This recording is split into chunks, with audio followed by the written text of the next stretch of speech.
So it's 2025 and LeBron James is still dropping top 5 worthy performances. I mean, seriously, did we misplace the retirement age in the NBA? But there were some other guys that went absolutely nuclear this week as well. So let's count down the 5 most unreal performances from this past week. Shai Gilgeous-Alexander. Something special is happening in Oklahoma City. Shai Gilgeous-Alexander isn't just putting up numbers, he's dominating in a way that puts him in rare company. And on Wednesday night, he did it again. 50 points, 18 for 29 from the field, 11 for 12 at the free throw line, all in just 34 minutes. And believe it or not, OKC was losing at halftime. But then something flipped. Shai didn't rest to start the third quarter. He stayed in, took control, and exploded for 18 points, blowing the game wide open. The Phoenix Suns, who were already missing Kevin Durant, never recovered. The final score, 140-109, a 31-point beatdown. The scary part is, this isn't even an outlier. SGA has now scored 50-plus points 3 times in the last 7 games. Only 8 other players in NBA history have ever done that. Michael Jordan, Kobe Bryant, and Wilt Chamberlain, and that's in the territory of those 3. So SGA is doing it efficiently.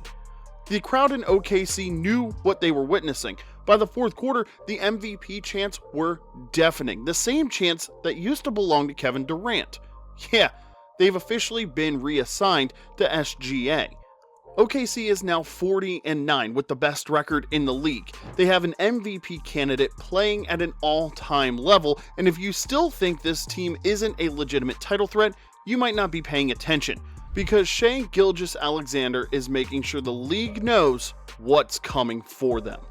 At number 4, we have Austin Reaves. Now, this was supposed to be Luka Doncic's big moment, his Lakers debut.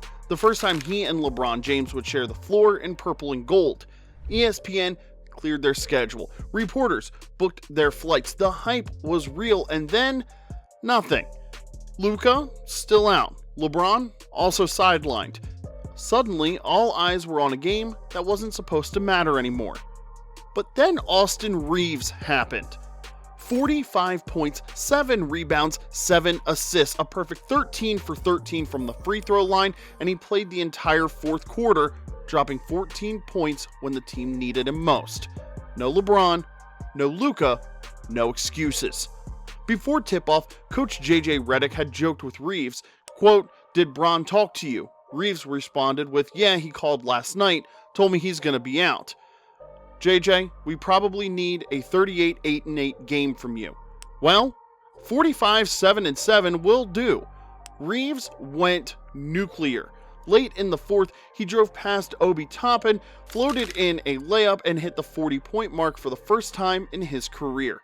Seconds later, another bucket, 43 points. Then, with the Pacers fouling late, he stepped to the line and calmly sealed the game. In that moment, he joined an elite club. Only 5 other players in Lakers history have ever posted at least 45 points, 7 rebounds, and 7 assists in a game. And you may have heard of all of them. LeBron James, Kobe Bryant, Magic Johnson, Jerry West, Elgin Baylor. That's not bad company to be a part of. Reaves stepped up like he had been waiting for this moment his entire life. Sure, maybe I'm overhyping it, but it was definitely his time to shine. The lights were on and he delivered. But he wasn't the only one stealing the show this week. At number 3, we have Jaren Jackson Jr. Now, over in Milwaukee, Giannis was supposed to be the headliner. A bounce-back game, a chance to remind the world why he's still one of the most dominant forces in basketball. But Jaren Jackson Jr. had other plans. 37 points, 7 of them on threes, locking down Giannis on one end, lighting up the Bucks on the other. And somehow he did it all after taking an elbow to the face. Late in the first quarter, Jackson took an accidental shot from Ryan Rollins and had to leave the game. Memphis fans held their breath. Was this it? Was their best player about to miss another crucial game? No. Jackson walked back onto the court at the start of the second quarter and immediately went to work.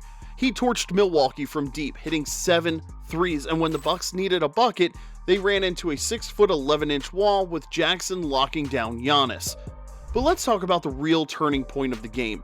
The Grizzlies were trailing throughout the third quarter. It looked like Milwaukee was going to finally snap their losing streak against Memphis, but then, bang!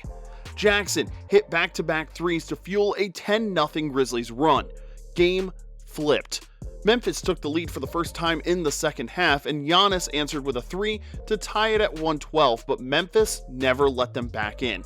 Milwaukee had no answers. The takeaway of this game? Jaren Jackson Jr. isn't just a shooter. He's a problem, a two-way force who just outplayed Giannis Antetokounmpo while guarding him for most of the night. And the Bucks? Well, they better figure out this defense, because allowing 125 plus points in 4 straight losses isn't exactly a championship formula. Jaren Jackson Jr. shut down Giannis, but some games don't need a defensive masterclass.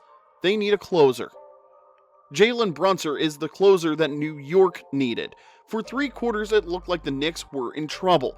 Down 11 heading into the fourth, the Rockets were out hustling, out shooting, and outworking them. The Madison Square Garden crowd, well, they were getting a bit restless. A leader was needed, and Jalen Brunson didn't hesitate. 42 points, 10 assists, 17 points in the fourth quarter alone. The Rockets had no answer. Brunson flipped the switch, and suddenly New York had life. His layup with 1 minute and 38 seconds left gave the Knicks the lead, and just when Houston thought they could recover, Brunson buried a dagger 3 to make it 118-114 with a minute to go. Game over. Now, the key takeaway of this is that Jalen Brunson is that guy. When New York needed a closer, he delivered. Oh, and by the way, only 2 players in Knicks history have more 40-point games than Brunson: Patrick Ewing and Bernard King. That's the list. Not bad for a guy who was once considered too small to be a franchise player. Brunson's proving size doesn't matter. LeBron, however, is proving that age doesn't matter. I think at this point we should know better. LeBron James is just not normal. 42 points, 17 rebounds, 8 assists, 6 threes. A logo bomb in the first half and a dagger 3 in the clutch. This man just turned 40 last month, and he's still outplaying guys half his age. But here's the best part. He wasn't just putting on a show. The Warriors made this game interesting. After falling behind by 26 points, Golden State stormed back behind a ridiculous 19-point fourth quarter from Steph Curry, because of course he did, but with just under 4 minutes left, the lead was down to 5. The momentum laid with the Warriors. Lakers fans were nervous, but LeBron wasn't. He pulled up from way beyond the arc, buried his 6th 3 of the night, and calmly walked back on defense like he didn't just end the game right there. 120-112, Lakers win. Sitting courtside watching it all was Luka Doncic. Oh, and LeBron's reaction? Quote, "What do I think? That I'm old? I need a glass of wine and some sleep?" LeBron at 40 is still out here putting up numbers, and we're just getting started too. If you had fun watching this video, drop a like. It helps way more than you think, and if you want to keep up with the wildest NBA moments, hit that subscribe button. Oh, and let us know in the comments who had the best performance this week. Let's talk hoops, so that way we can see you all in the next one and continue the conversation.